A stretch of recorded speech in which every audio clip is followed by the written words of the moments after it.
When an entitled passenger demands a black woman leave first class, he never expects the captain to drop the ultimate bombshell, calling her mom. What happens next leaves the entire flight in shock. The first-class cabin of Flight 447 from New York to Los Angeles hummed with quiet luxury.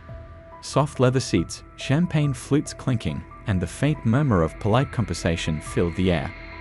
Among the passengers was Maya Johnson, a poised black woman in her late 50s, dressed in an elegant pantsuit.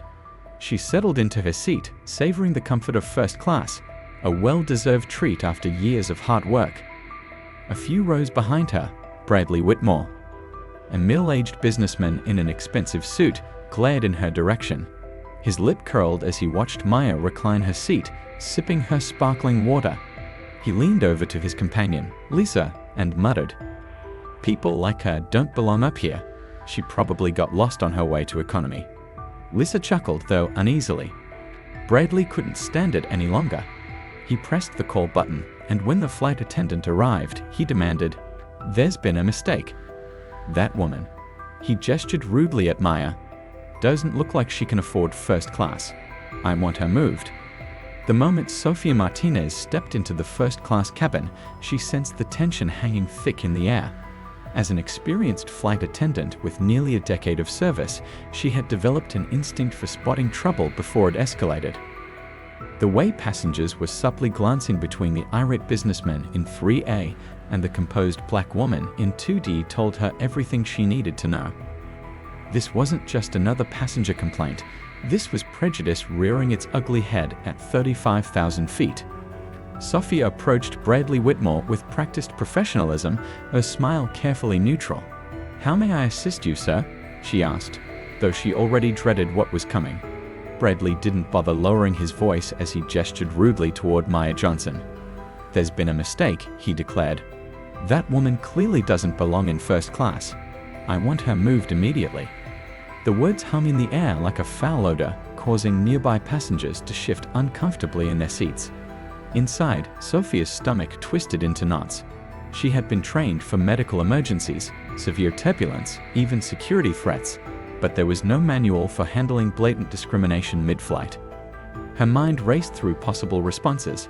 She could try to politely defuse the situation, firmly shut down his demand, or call for backup from the purser or captain. Choosing the diplomatic approach first, Sophia kept her voice even. "Sir, all first-class passengers have confirmed tickets. There's no seating error here." Bradley's lip curled in disdain. "Use your eyes," he sneered. "Does she look like she can afford this section?" The venom in his voice made Sophia's hands tremble slightly as she gripped her service cart. She noticed Maya's supple reaction, the controlled breathing, the slight flare of nostrils, the telltale signs of someone exercising immense self-control. The elegant woman slowly lowered her legal brief and turned to face them, her expression unreadable, but her posture radiating quiet dignity. What happened next was a disturbing display of the bystander effect in action. The businessman across the aisle suddenly became engrossed in his laptop screen. An elderly woman clutched her pearls but remained silent. A young couple exchanged horrified glances but said nothing. Sophia realized with sinking dread that no one was going to intervene. The responsibility fell entirely on her shoulders. Gathering her courage, Sophia's voice gained steel. "Sir, I must ask you to refrain from making discriminatory remarks." The words came out stronger than she expected, causing Bradley's face to flush red with anger. "I'm the one being discriminated against," he sputtered. "I paid for a premium experience, not to sit near." His sentence hung unfinished as Maya rose to her full height, nearly 6 feet in her heels, and fixed him with a gaze that could freeze fire. "Near what, exactly?" she asked, her voice cutting through the cabin like a blade. "Finish that sentence." The entire first-class section seemed to hold its breath. Even the constant hum of the engines faded into the background as all attention focused on the confrontation. Bradley opened and closed his mouth like a fish out of water, suddenly aware that dozens of eyes were watching him. The silence stretched unbearably until Sophia made her decision. She discreetly pressed the crew call button to summon the captain. As she waited for backup, Sophia marveled at Maya's composure. The older woman hadn't raised her voice, hadn't made a scene, yet had completely dismantled Bradley's bravado with nothing more than a question. It was a masterclass in dignity under fire, and Sophia found herself wishing she had half that poise in stressful situations. The flight attendant's respect for the mysterious passenger grew exponentially in that moment, even as she worried about how this would escalate when the captain arrived. The soft chime of the cockpit door opening provided both relief and new tension. All heads turned as Captain Daniel Reynolds entered the cabin, his uniform crisp and his expression carefully neutral. Sophia exhaled slightly. Help had arrived. But nothing could have prepared her, or anyone else, for what happened next when the captain locked eyes with Maya and his stern expression melted into a look of pure warmth and recognition. The revelation that would follow would turn this already tense situation into something nobody on board would ever forget.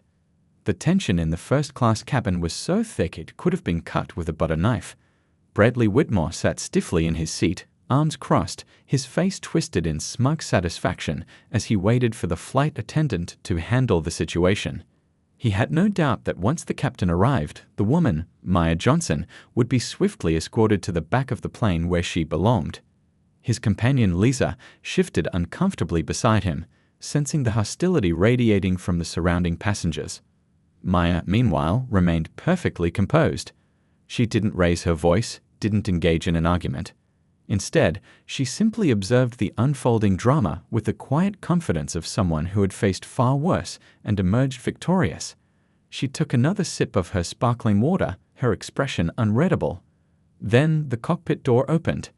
Captain Daniel Reynolds stepped into the cabin, and the atmosphere immediately shifted. He was a tall, broad-shouldered man in his late 40s, his crisp white uniform adorned with gold insignias marking his rank. His dark brown eyes scanned the scene with the sharp precision of someone used to maintaining order in high-pressure situations. The murmurs among the passengers died down as all eyes turned to him. Bradley straightened up, eager to plead his case. Finally, someone with authority. He muttered under his breath before raising his voice. "Captain, I'm glad you're here. There's been a mistake. This woman," he jabbed a finger toward Maya, "doesn't belong in first class. I demand she be moved immediately." The captain didn't even glance at Bradley. Instead, his gaze locked onto Maya, and his stern expression softened into a look of pure warmth. "Mom," Captain Reynolds said, his voice filled with disbelief and delight. The entire cabin froze. Bradley's mouth fell open. "Mom." He choked out, his face draining of color. Maya's face lit up with a radiant smile as she stood to embrace her son. "Surprise, Danny. I wanted to be on your flight for your birthday." The other passengers gasped. A few stifled laughter. Some whipped out their phones, discreetly recording the unfolding humiliation of the entitled businessman who had just insulted the captain's mother. Captain Reynolds turned slowly toward Bradley, his expression hardening. "Is there a problem, sir?" His tone was deceptively calm, but there was steel beneath it. Bradley stammered, I didn't know." "Didn't know what?" The captain interrupted, his voice rising just enough to make Bradley flinch. "That black women can't be in first class. That they can't have successful children. Or did you just assume that anyone who doesn't look like you is beneath you?" The captain erupted in murmurs. A woman in the row behind Bradley muttered, "Calm as a bitch." Maya placed a gentle hand on her son's arm, but her eyes never left Bradley. "Danny, it's all right. Some people just don't know any better." Then with a smirk she added, "Though I'm sure he'll learn today." Captain Reynolds nodded, then addressed the stunned businessman with icy precision. "Let me make something very clear. My mother, Judge Maya Johnson, retired from the federal bench after 30 years of service. She's flown first class more times than you've probably flown at all." Bradley's jaw dropped further. "Gee, Judge." A passenger nearby whistled. "Oh, this just got good." Captain Reynolds turned to Sophia, the flight attendant. "Please escort this gentleman to economy. We don't tolerate discrimination on this airline or on my flight." Bradley shot up from his seat. "You can't do that. I paid for first class, and I'm the captain," Reynolds replied coolly. "Which means I have the authority to remove disruptive passengers, unless you prefer to be escorted off the plane entirely at our next stop." The surrounding passengers broke into applause. A few even cheered. As Bradley was led away, red-faced and fuming, Maya settled back into her seat with a satisfied smile. Captain Reynolds leaned down and kissed her forehead. "Happy birthday to me," he joked. The rest of the flight passed in peace, but for Bradley Whitmore, it was a journey he'd never forget. The first-class cabin had become a theater of poetic justice, and every passenger was riveted to the unfolding drama. Bradley Whitmore, who minutes ago had been so arrogantly demanding Maya's removal, now stood frozen in the aisle, his face a sickly shade of pale. The revelation that the woman he had tried to shame was not only the captain's mother, but a retired federal judge, had hit him like a sucker punch to the gut.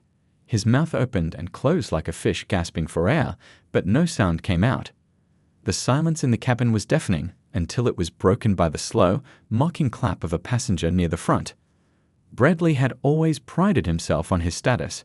His tailored suit, his platinum credit cards, the way flight attendants rushed to accommodate him, it all fed his ego. But now, under the collective gaze of dozens of smirking passengers, he felt smaller than ever.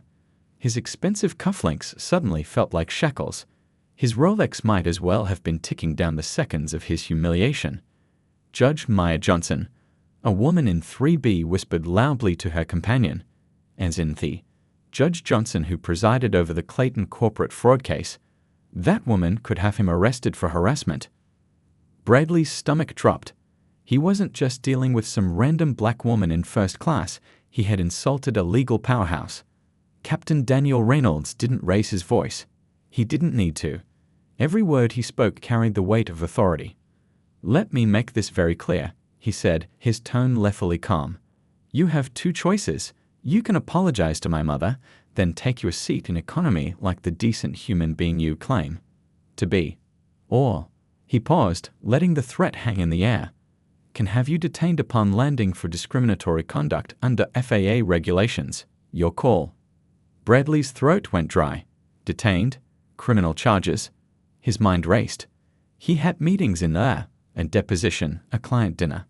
A scandal like this could cost him everything. Swallowing his pride, Bradley turned to Maya. His voice was strained, his words stiff. "Why, apologize if I offended you." Maya arched an eyebrow. "If." The cabin erupted in jeers. "Oh, that's not an apology. Pathetic." Captain Reynolds crossed his arms. "Try again, and this time mean it." Bradley's hands clenched into fists, but he had no leverage. He forced himself to meet Maya's gaze. "I was out of line. I'm sorry." Maya studied him for a long moment, then nodded, not in forgiveness, but in acknowledgement. "Your prejudice is your burden to carry, not mine," she said simply. With the confrontation over, Sophia, the flight attendant, gestured toward the back of the plane. "Right this way, sir." Bradley's face burned as he grabbed his carry-on. The aisle suddenly felt miles long. Every step was punctuated by whispers, laughter, and worst of all, the click of smartphone cameras capturing his disgrace. A teenager in row 10 smirked. "Bye, Karen." Bradley wanted to disappear. Bradley slumped into his middle seat between a snoring elderly man and a woman with a crying baby. The cramped space, the stale air, the lack of legroom. It was a far cry from the luxury he had paid for.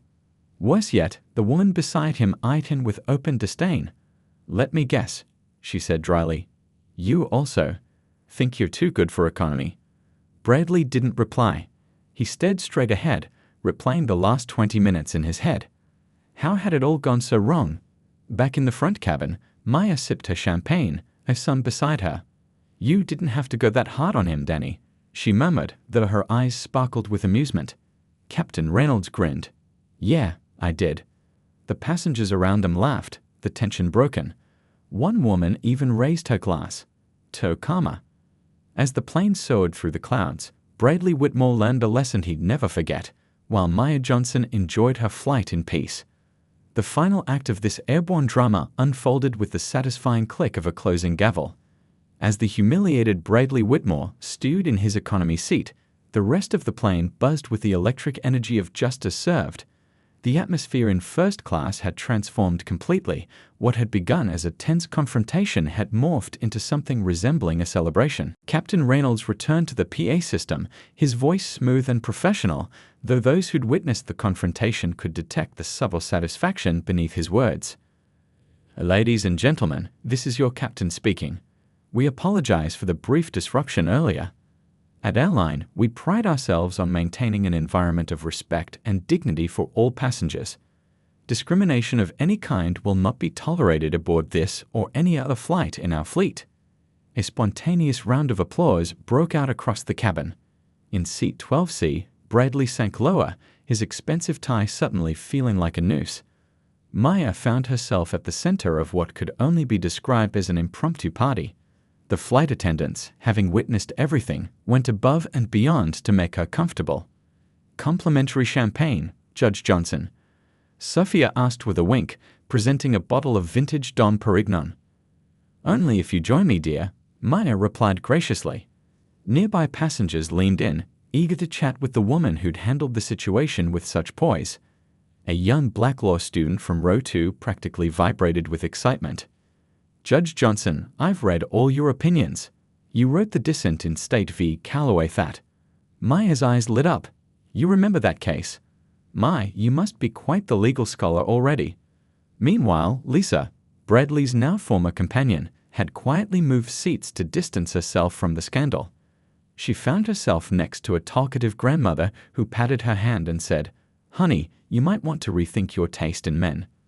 Back in row 28, Bradley's misery was compounded by the fact that word had spread through the entire plane.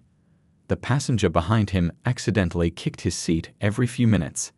The flight attendant handing out snacks gave him a withering look when he asked for 2 bags of pretzels. Then came the final indignity. A young boy, no more than 7, turned around in his seat to stare at Bradley. "Mommy," he said loudly, "is that the mean man who got in trouble?" The entire section burst into laughter. Bradley considered asking for a parachute. As the plane began its descent into Lax, Captain Reynolds made one final announcement. "They will be landing shortly. On behalf of Judge Johnson and the entire crew, we thank you for choosing airline name. To one passenger in particular, we hope you've enjoyed your educational flight experience."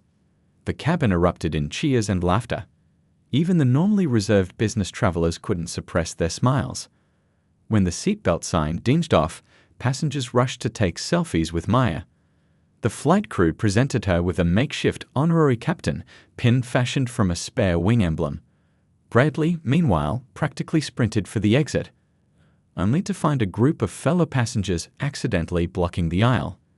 As Maya and her son walked through the terminal arm in arm, they passed a newsstand where Bradley was desperately trying to hide his face from the CNN broadcast showing viral footage of his humiliation. "You know," Maya mused, "I could have had him arrested." Captain Reynolds grinned. This was better. Somewhere in the distance, the sound of a smartphone notification chimed. Another passenger tagging Bradley in their social media post. "Guess who I just witnessed get OND at 30,000 feet? #Calm Airways." The story would go viral by nightfall. Bradley would delete all his social media by morning. And Maya? She'd enjoy a well-earned vacation, her first-class dignity and legacy firmly intact.